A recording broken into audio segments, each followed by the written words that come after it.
Siena. He teaches sociology of aging, medical sociology. I think I read some on the webpage. He does research on healthcare systems, I think throughout the world. And so this book is called The Denial of Aging, Perpetual Youth, Eternal Life, and Other Dangerous Fantasies. The book does go into aging in the sociological context, but it also talks about the effects of aging is having or will have in our healthcare system. So Professor Matcha is just the guy to do it. So here he is to tell us about the book. Okay.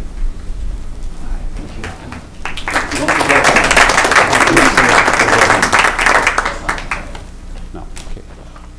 All right. Well, thank you all of you for coming. When I started reading this book, before I even started reading the book, I looked at the title of it and looked at the author and it said MD after their name. And my first response was one that, we're going to get the medical model of the medical idea of aging. And I was really surprised. I like this book. I think the author does a lot of good things. It talks a lot about a lot of aspects of aging. Tries to debunk a lot of the myths that take place, what we think about the aging process.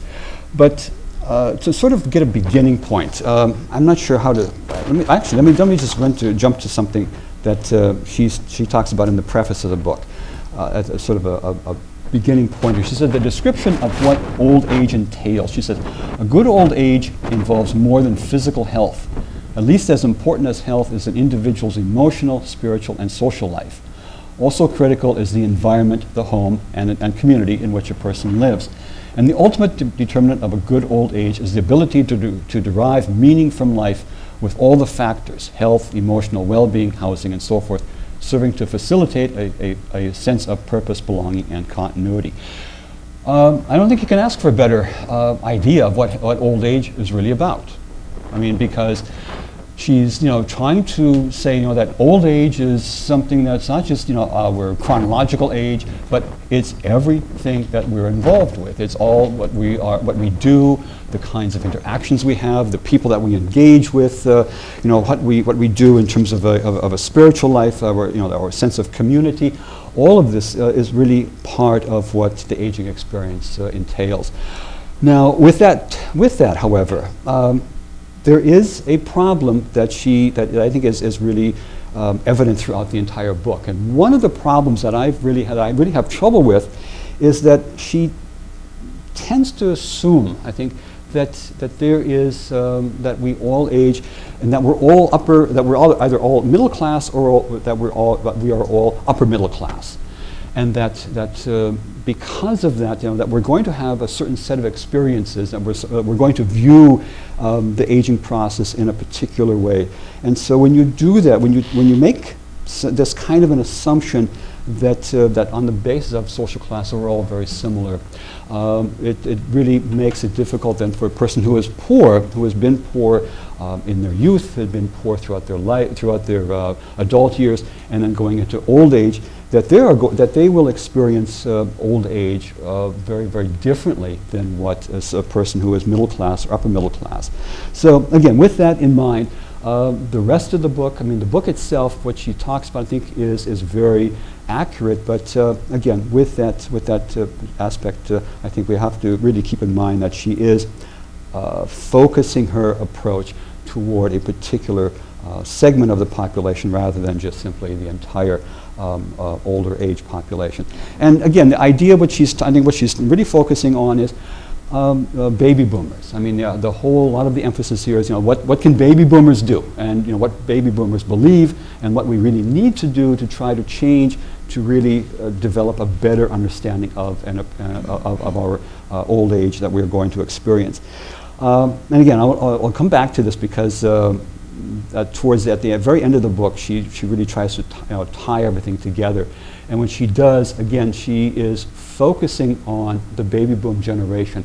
And again, I think that's one of her problems, is that she is trying to say, we're baby boomers, and I'm part of the baby boom generation. So she's talking to me, that we're trying to deny that we're going to age, that we can do all these things. We can take medications, we can go on diets, we can spend our life exercising, and that we won't die, or that we do die is going to be at age 100 and we'll die in our sleep. And that's how a lot of baby boomers tend to view things, that everything is planned out, we have everything all set up, and we know exactly what's going to happen to us, and we know how our life is going to evolve and how it's going to end, and we can make all these plans on how to do all of that.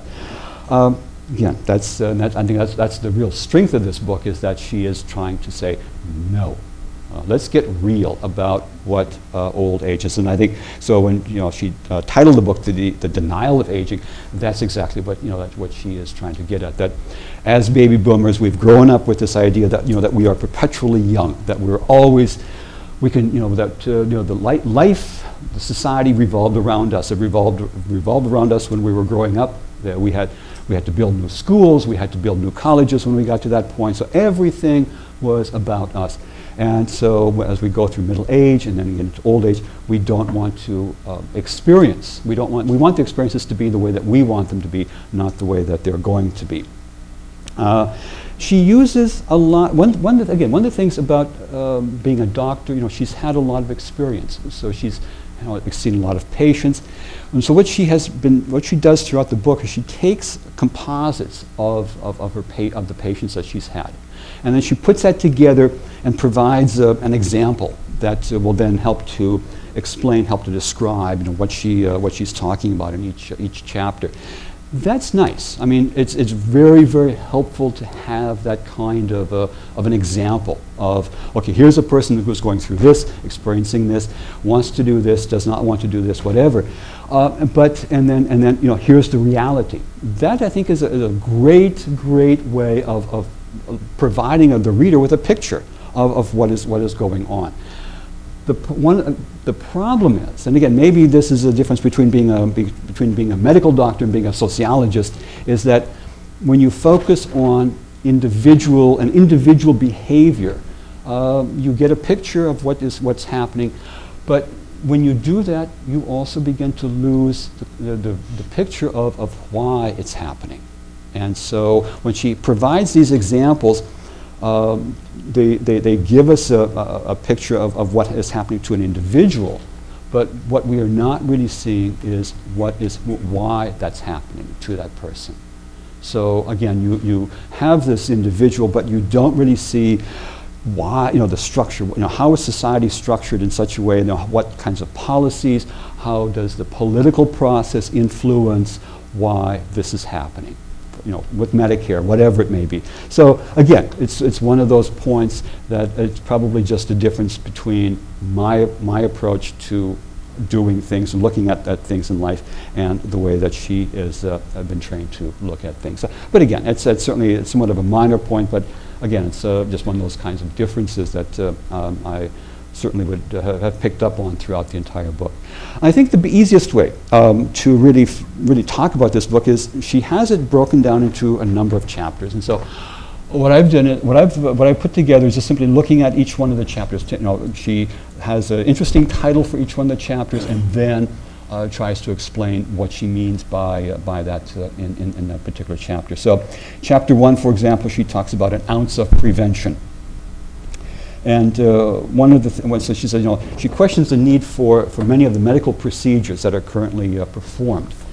And so she states, if the baby boomers are to have a good old age, then the attitudes and expectations of both patients and physicians toward routine health maintenance, annual physical exams, screening tests, and preventive medicine need to change radically. We need to adopt a new perspective on routine health care that focuses on target screening for those conditions in which screening has clear benefit, that places value on maintaining quality of life, and that fosters strong relationships between patients and their physicians. And so using that approach, then she says, well, screening tests such as mammograms or the prostate-specific antigen are widely assumed to be beneficial. The reality, however, is that catching it early is not always useful. It is only helpful if there is an effective treatment for the disease that is caught. Otherwise, catching it early means knowing for a longer period that you have an incurable disease. So it's for a doctor to be saying, listen, we should not be focusing on all these tests all the time.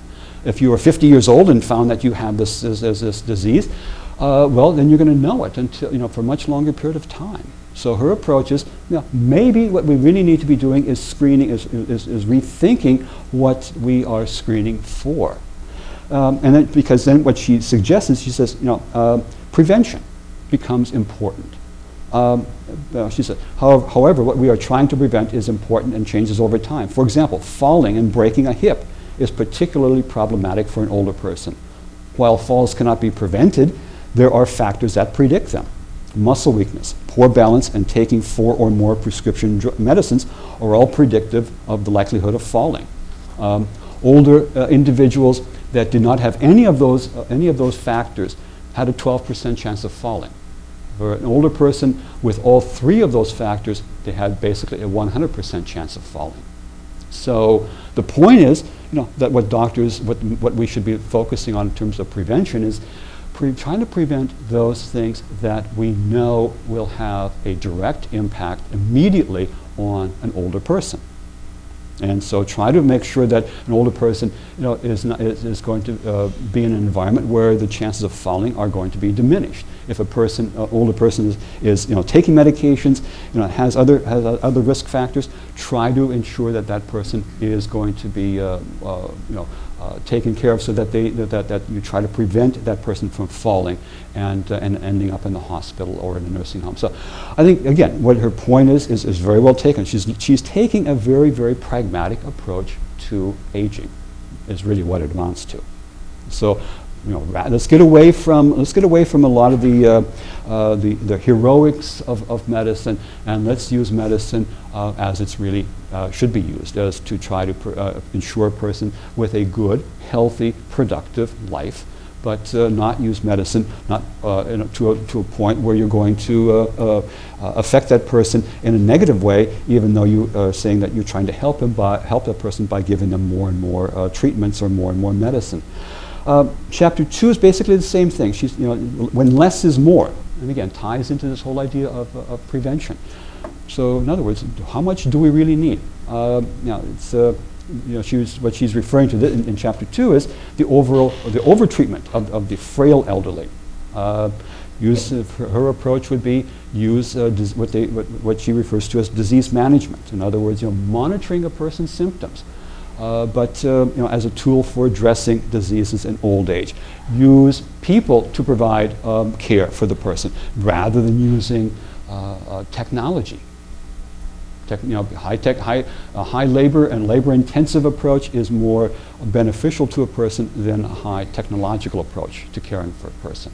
So again, very different approach to treating or dealing with old age. And again, one of the problems here is that again, the title is the denial of aging. So, but what she's really focusing on here is, older individuals today. How can we help them deal with the problems that they have at this point? How can we help them to manage their condition?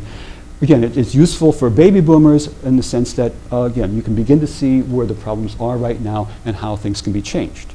Again, I think in that sense, it's a very, very useful approach that she's taking here. Chapter 3, doing the right thing near the end. She points out that that a truism that is often overlooked in our technologically driven society is that what we can control is not whether or not we die, but the style in which we do it. And so, particularly in this chapter, she talks about the idea of end-of-life treatments for the elderly. And again, from her point, because she's a doctor, she points out, she says the emphasis should be on legislating support for hospice care, not debating the physician-assisted suicide issue. Because she is very much against the whole idea of physician-assisted suicide, which is not surprising. If you look at all the research, doctors in particular are not supportive of the idea. The general public is. If you ask the American public, they are very supportive of the idea of physician-assisted suicide. When you ask doctors that same question, they say, no, we don't want to deal with this. So again, she's certainly, because of her background, saying, let's get away from this and let's focus on providing people with what they need, and let's provide them with an environment in hospice care that's going to be beneficial. That's going to provide them with the kind of life that they should have at the end, rather than trying the heroics of simply keeping them alive for no reason other than the fact that a doctor has the means to do so.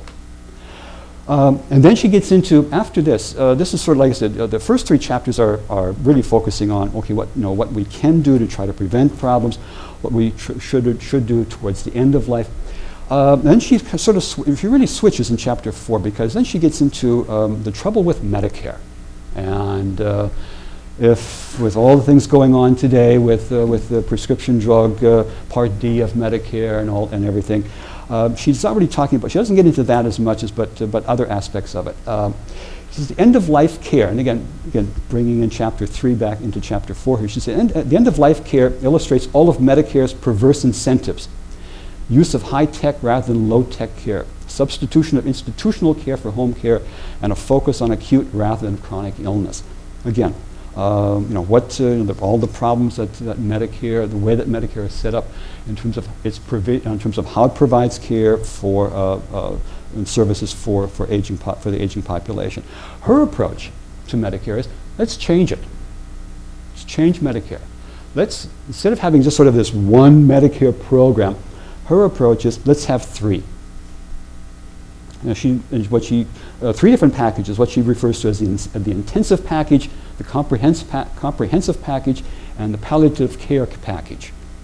And so the intensive care package would be basically what Medicare is today, in terms of the way it's set up and the kinds of what it would cover. The only thing that she would add, is what she puts in here, is that Medicare would cover eyeglasses, hearing aids, dentures, and again, prescription drugs. So again, you can see that it was written slightly before passage of Part D. Comprehensive care would be, and so the intensive care would be for people that are healthy, that are able to get around, that are not sick at this point. They just simply need the kinds of services that go along with growing old. Comprehensive package would be for people with multiple chronic diseases. Basically, you would add parts to this. You would have a component for adult daycare services, to help to promote independence, such as hearing aids and so forth. So again, ways that Medicare could work to help keep people independent, but at the same time provide them with the kinds of services that are going to keep them in primarily in their home, even though they may be frail, even though they may be in need of services. Medicare should be providing the services that will keep them independent. Basically, what she's arguing is a lot of what is done in Sweden. Sweden does a lot of work to try to keep their elderly population as independent as they can.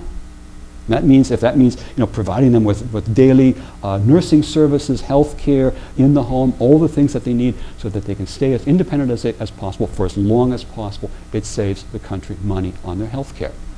So again, she sees this as a way of doing this in this country. And the third package that she would suggest for Medicare would be the palliative care package. Again, would build on the hospice program, so that and so providing people near the end of life rather than with a high technology care that is really not going to be of help to them. Provide them with the kind of environmental services that are going to provide them with the opportunities to end their life in the most dignified manner possible. I think again, certainly cannot argue with that approach. And she said, package would offer home services and hospital care if it was necessary for comfort. And then she basically goes on from that, from talking about Medicare. Then she gets into the next chapter: is a nursing home in your future? And for baby boomers in particular, this I think is a good chapter, because as she points out, she said, if you're now turning 65, you have a 50% chance of spending some time in a nursing home before you die. So for most baby boomers, I think that would be a pretty big shock. No, that doesn't happen, because if you look at nursing homes, look at nursing homes on any given day, 5% of the elderly are in a nursing home, or actually less than that. But the chance that my 50%, that one out of 2 times I'm going to end up in a nursing home is, I think for many baby boomers is a pretty scary thought. And then she goes into and gives some numbers in terms of the cost. She says national average for semi-private nursing home care is $61,685, or just over $5,100 a month. And that is, and she said, and that's, that's a national average. That's not counting, that's not looking at states such as New York, where it's going to be even higher. So again, so it's sort of a reality check in terms of, for baby boomers, in terms of what you have to look forward to. The potential that if you do end up in a nursing home, this is what you're looking at for the cost. But her other point about nursing homes is that nursing homes don't do what they should be doing. They're not providing the kinds of services. She said they're providing services that meet the needs of a family and of others rather than of the patients.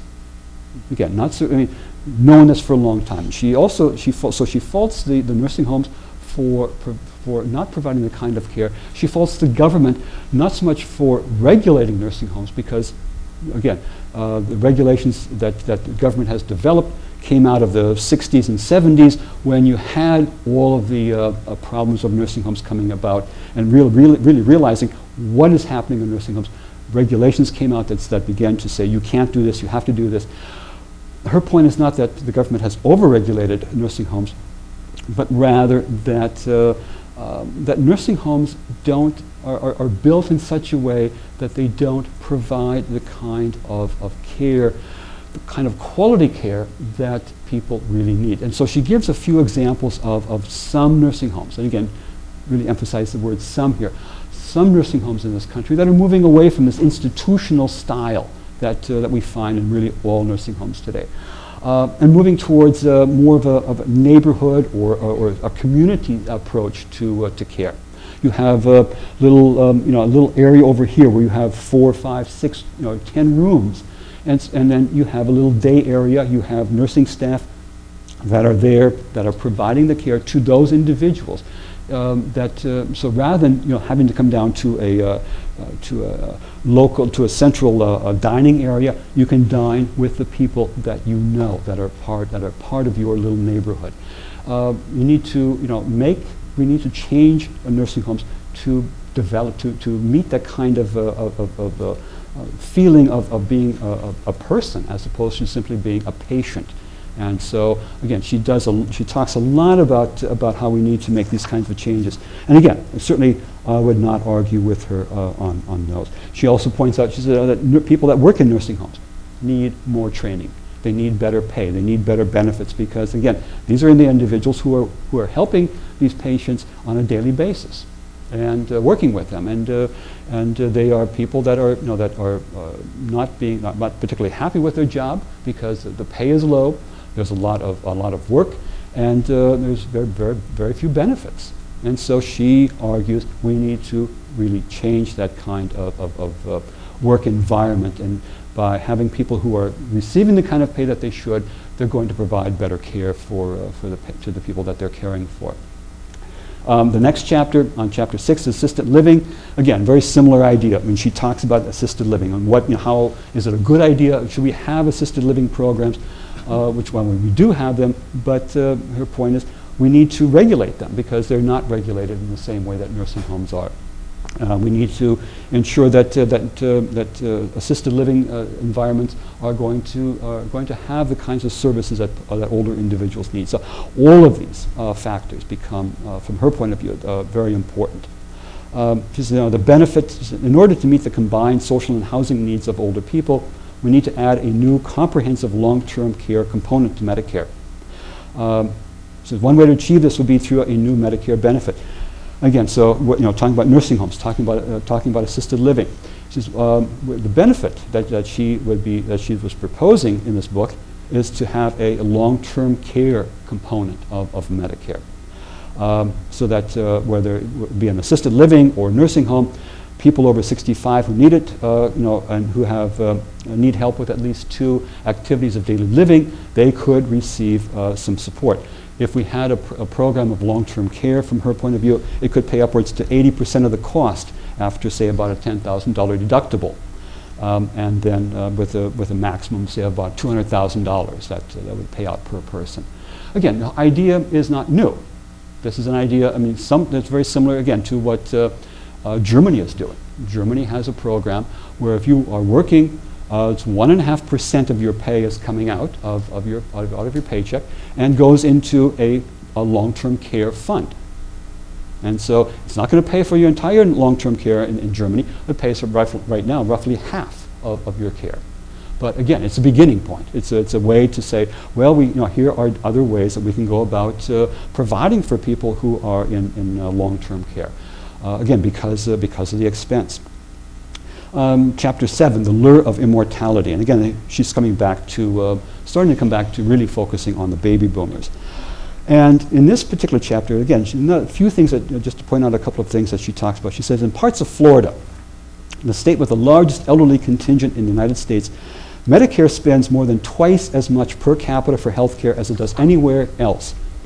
What its citizens get in exchange for this is more hospital days, more tests, more ICU admissions, and more subspecialty consultations in the last six months of life, with no evidence that the additional attention improves the quality of life.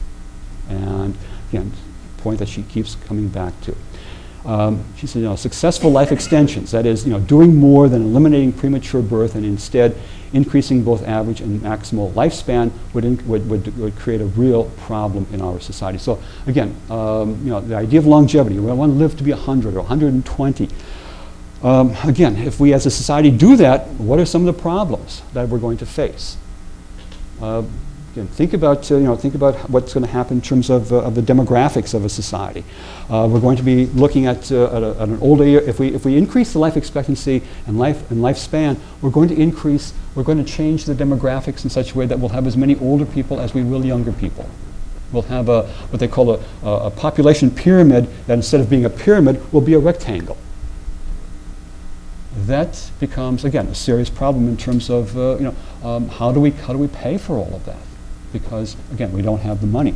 Again, the idea of extending lifespan, again, she talks about this idea, well, if we extend the lifespan, do we allow that opportunity to all citizens, or do we limit it to those who can afford to pay for it? Because, again, now she's coming back to this point of, what about the whole idea of inequities within society? And so, we need to really think through any efforts to increase longevity more than what it is right now. And then not so much the last chapter, but chapter 8, making the most of the retirement years. And again, really focusing on what the baby boomers really need to start thinking about. We will need to work, not just play. And we will need not only to find suitable work, but also to be able to go to places of work or bring them to us. Society will have to be restructured physically and psychologically to allow for flexible hours and to accommodate people with impaired hearing, poor vision, and limited mobility. Again, the United States is not unique in this respect. We are retiring at younger ages. We are spending less and less, so we're spending a longer period of time in retirement. Fewer of us are actually working in retirement. Her argument is, I think, that really we need to rethink this. And not that we have to work for pay all the time, but we can work for other interests, for just simply the fact of being able to provide services to those who need us.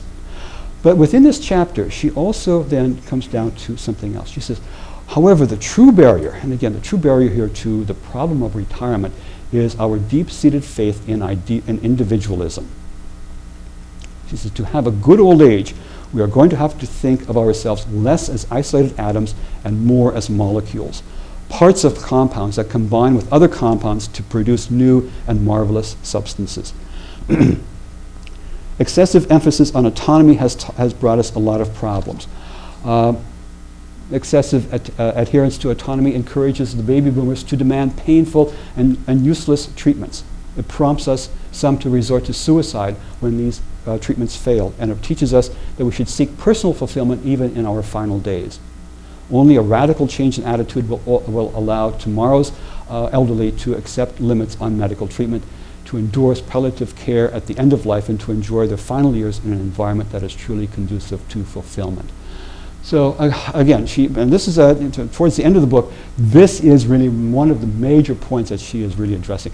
The fact, this whole idea of our individualism, the fact that we see ourselves as being this individual, and that which is fine, but again, when we look and we, as a society, we expect each person to do things on their own, we're not really then taking care of one another.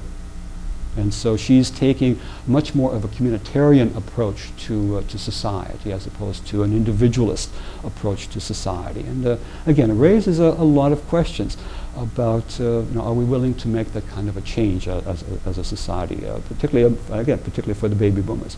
So then in the final chapter, she says, the baby boom generation has a choice to make. We can remain optimistic because we can believe that by abiding by the latest dietary recommendations and adhering to a regular exercise regimen will suffice to keep us healthy and strong until at age 100 we die in our sleep. Okay. Again, baby boomers, have this, everything's all planned out, we know how we're going to do things. It says, alternatively, the baby boomers can decide individually and collectively to do our utmost to shape our future. And really here she's really talking more like a sociologist. She says, since passivity has not been a characteristic widely attributed to the baby boom generation, it is surprising that acquiescence is what we've seen to date. What exactly am I urging my fellow boomers to do? We need to change our attitudes, our behavior, and many of our social institutions. Some of the actions we should take can occur in the privacy of a voting booth or in a physician's office. We can vote for candidates for political office who support substantive Medicare reform, though we may need to run for office ourselves to find such a candidate. We can ask to be involved in the management of our chronic illnesses and to be tested for common conditions like hearing impairment when we go to our doctor. Other actions will require a more coordinated and concerted effort. We need to persuade our communities to build housing for older people that is guided by a philosophy of respectful, person-centered care. We should push businesses and academia to develop meaningful positions for older individuals, and we need to reward philanthropic organizations that support innovative projects designed to integrate older people into the wider society. And then she talks about personal behavior, what baby boomers need to do in terms of change. You need to get moving and exercise. Physical activity is one way that individuals can make a difference in their own health. Older people who remain fit tend to stay self-sufficient. They can dress themselves, go to the bathroom on their own, and bathe without help. And they are self-reliant in areas such as cooking, cleaning, and shopping. We should keep moving, but not geographically. We tend to move a lot in this country. Stay in one place. Get to know your neighbors. That type. We need to change our attitudes. For years, we have had drilled into us the virtue of screening tests, blood cholesterol levels, mammograms, prostate specific antigen tests. For those who have followed the recommended screening guidelines, the need to change their stance as they age and develop life-limiting exercises is necessary. We will need to stop obsessing about those things that no longer matter, resisting the impulse to request pap smears and PSA tests, and start paying attention to new areas that do matter. Falling and breaking a hip presents a far greater threat to independence and happiness at age 85 than does cervical cancer. Finally, and again, this is sort of redundant about what she had been saying, finally, and this is the most difficult attitudinal change, baby boomers will need to give up our single-minded devotion to individual autonomy and to accept the fact that community is tremendously important as we age.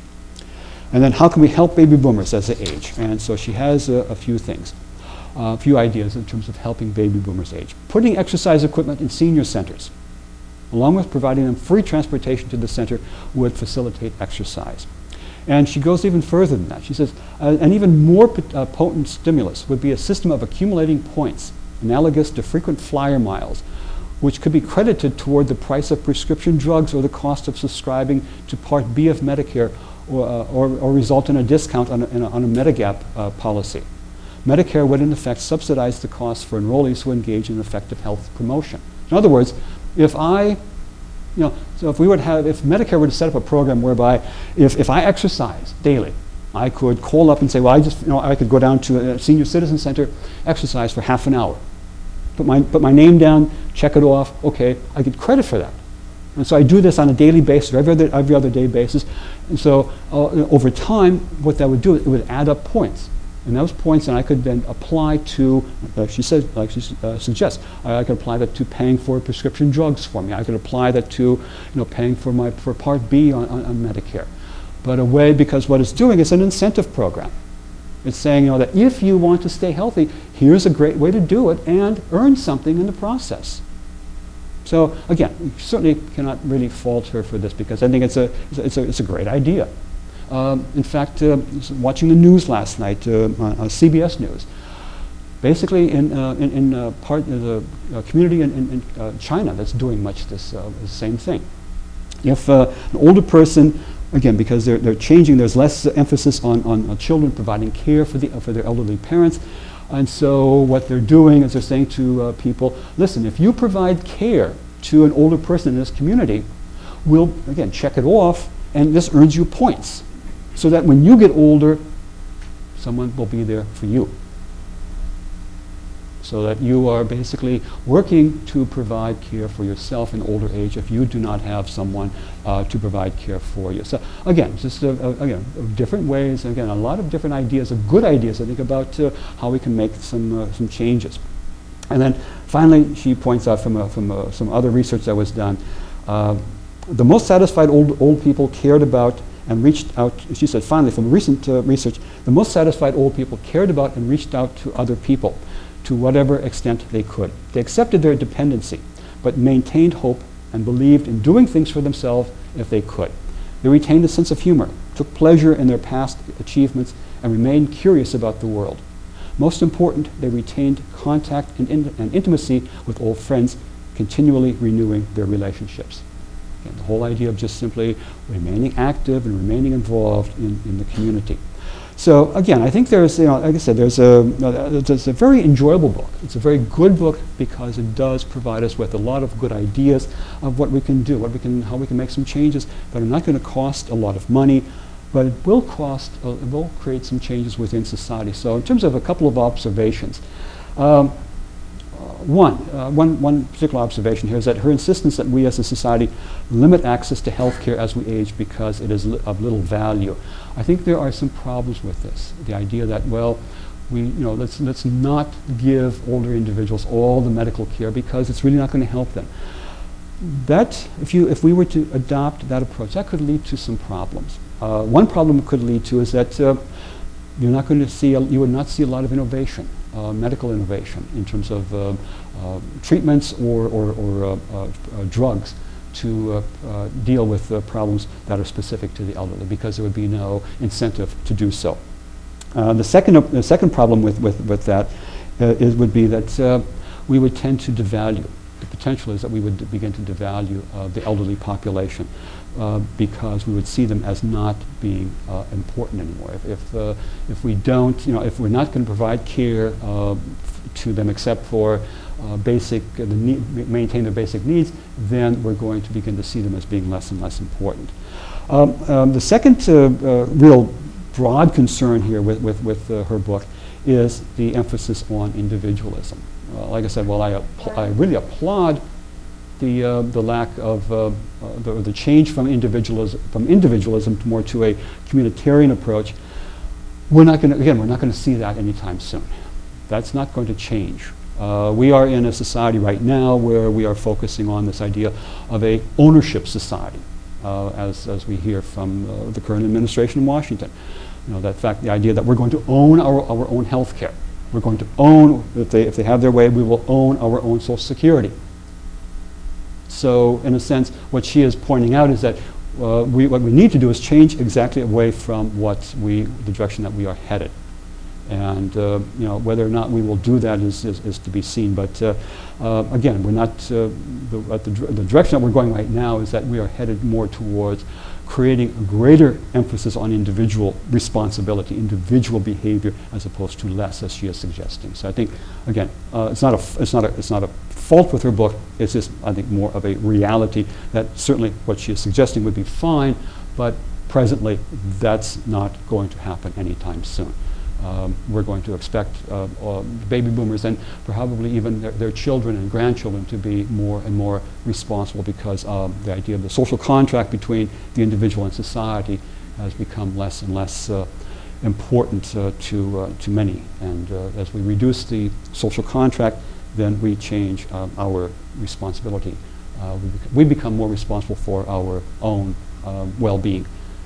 as opposed to expecting that that others or that programs will be available to us. So again, like I said, it's not as much a criticism as opposed to a more of a reality check that she was not really addressing here. But otherwise, like I said, I think if you are a person who's in their 50s or even 60s and going into old age, should really pick it up. I love the cover of this book. If you've not seen it yet,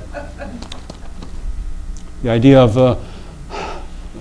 actually, I don't want to say an older individual, but an older aged individual riding a bike with pink little things coming off the side and a little basket in the front. And I don't know if he's trying to remain as young as, I'm assuming, his grandson over here. But again, I think it's a good way of pointing out what American baby boomers are expecting as they get older, that we will somehow stay as young as the grandchild on the cover. So thank you very much.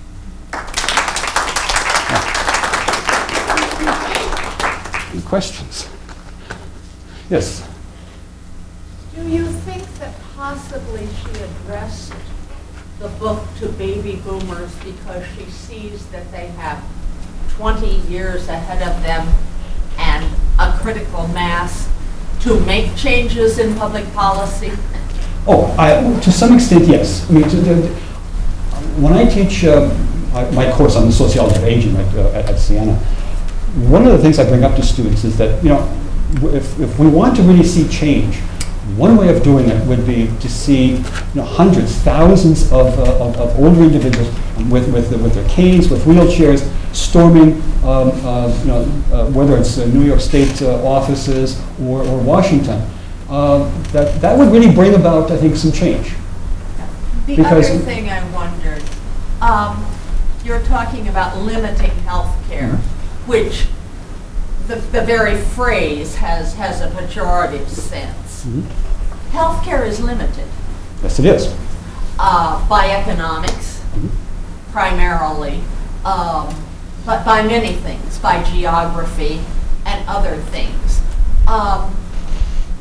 What it seemed to me she was asking us to do was to look at this as we enter or are into older age and try to make some informed decisions, because the doctor suggests it or Medicare will cover it doesn't necessarily mean that for you this is the best way to go. Absolutely, absolutely. I mean, this is what she is trying to, I think what the message that she is really trying to get across is that don't deny the fact that you're getting older. Yes. Don't absolutely. Don't close your eyes. It's like it won't go away. You can't. You can be Peter Pan for so long, but you have to finally. Finally, you have to grow up.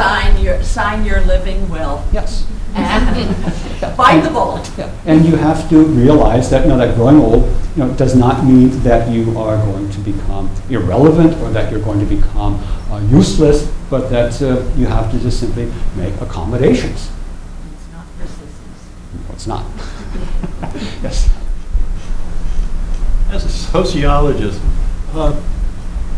what's happened to ARP? I mean, talking about wheelchairs and canes, et cetera, and so forth. I open up their publications, and they have all sorts of mobile chairs, life insurance policies, et cetera, and so forth. No different than a Parade magazine. What's happened to them? They have become. I think that what's happened is that they've tried to become everything to everybody, and so they're doing everything they can to make sure that all the people, they have 30 some million people or more than that. I'm not sure the exact numbers anymore of how many belong, but they are not so much an advocacy organization anymore as what they used to be or what they were supposed to be. Yeah. They have become simply a great way to get a discount on, for 5%, whatever, for things. That's I really don't see. I mean, I know I have my AARP card. I wrote to them once a couple of years ago and said I'm tearing it up and throwing it away because of what you're doing. because I just simply disagree with so many things that they're involved with. But it's just, they've become so institutionalized that they have become, again, from a political point of view, they've become the voice, the face of the aging population, even though they really do not represent the aging population, because the aging population is so diverse but they are trying to sell the aging population as this great mass of middle class America, and which it really is not. I mean, you have those that are extremely wealthy, or those that are extremely poor. But the people in between, who some of them that do belong and then see this organization as being useful. But again, from a political point of view, any politicians view what AARP says as being, that's the truth, and that's what the older population actually believes. All older individuals believe what AARP is spouting. So, you can change it. You're not going to change it, but you can develop new organizations. Grey Panther is certainly still in existence, much smaller than before, but it's still there. And actually, you don't even hear about them that much anymore, which I think is unfortunate, because the baby boom generation coming up, more advocacy type organizations, I think, are going to be really, really necessary. The Grey Panthers are still getting jailed. Yeah. Yes, they are. But I mean, Maggie Kuhn is gone, and when she died, then I think a lot of the organization really went downhill after that.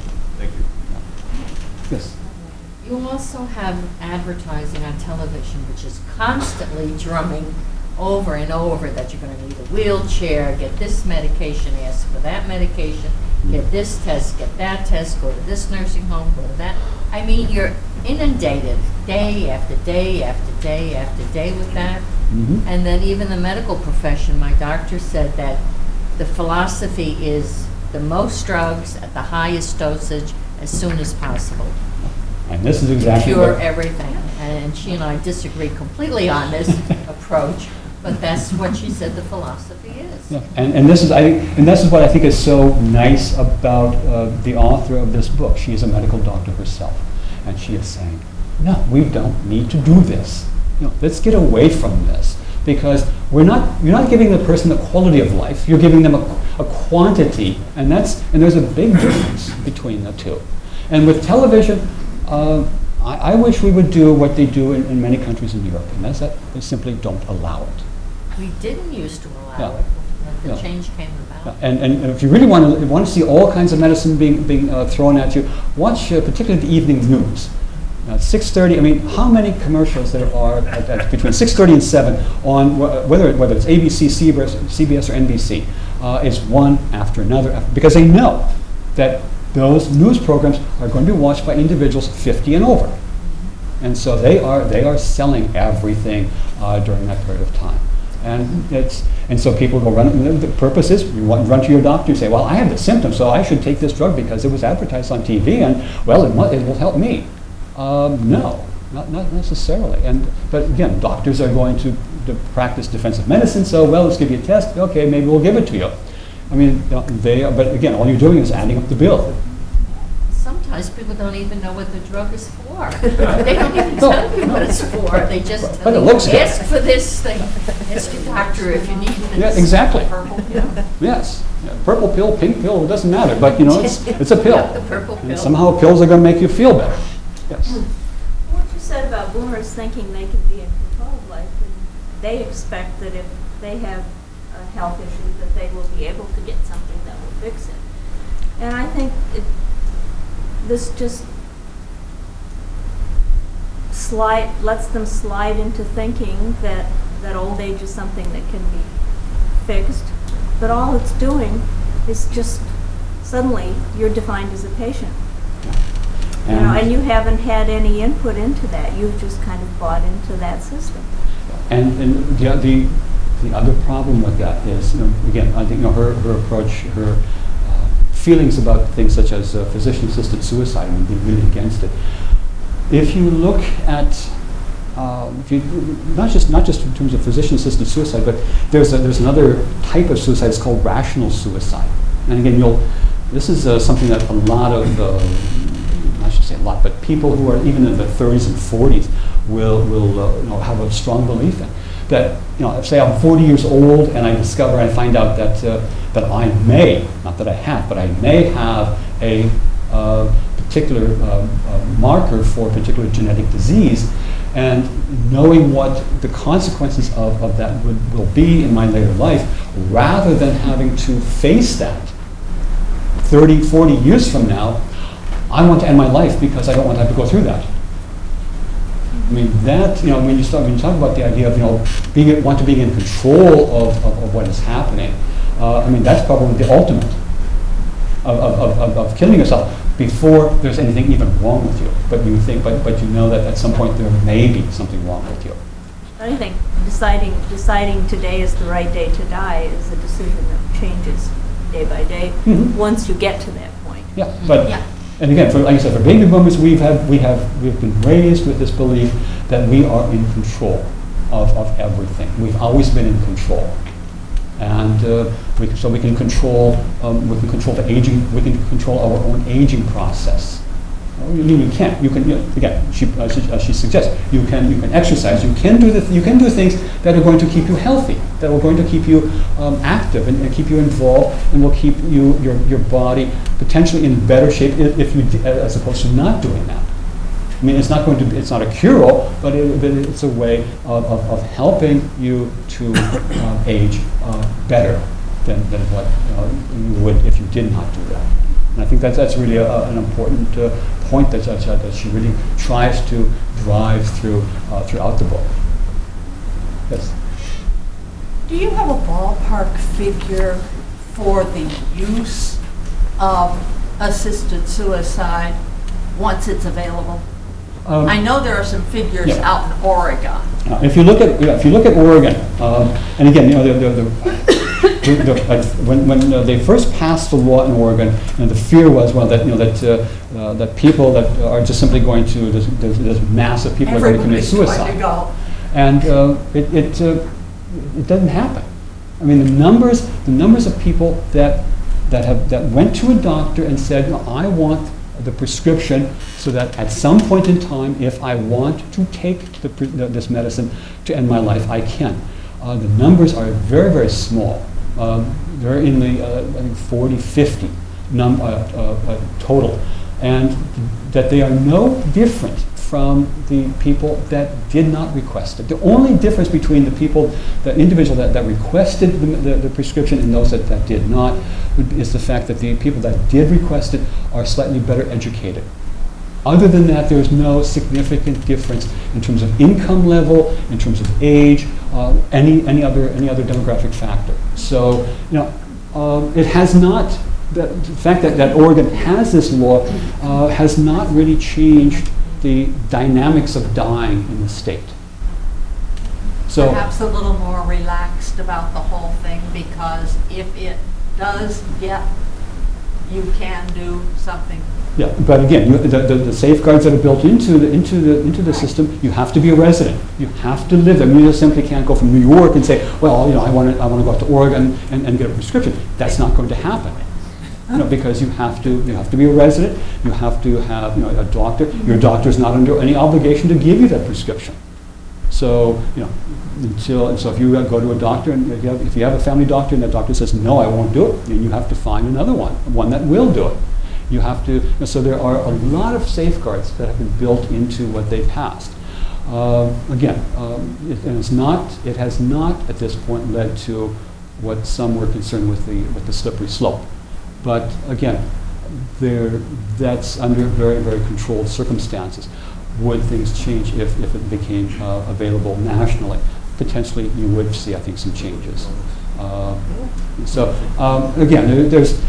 Again, you can look at the Netherlands as an example of what happens when you have a law like that. And in the Netherlands, there are problems. There are serious problems with their laws that allow for euthanasia. It's not only they are discovering more and more instances of euthanasia that were not requested.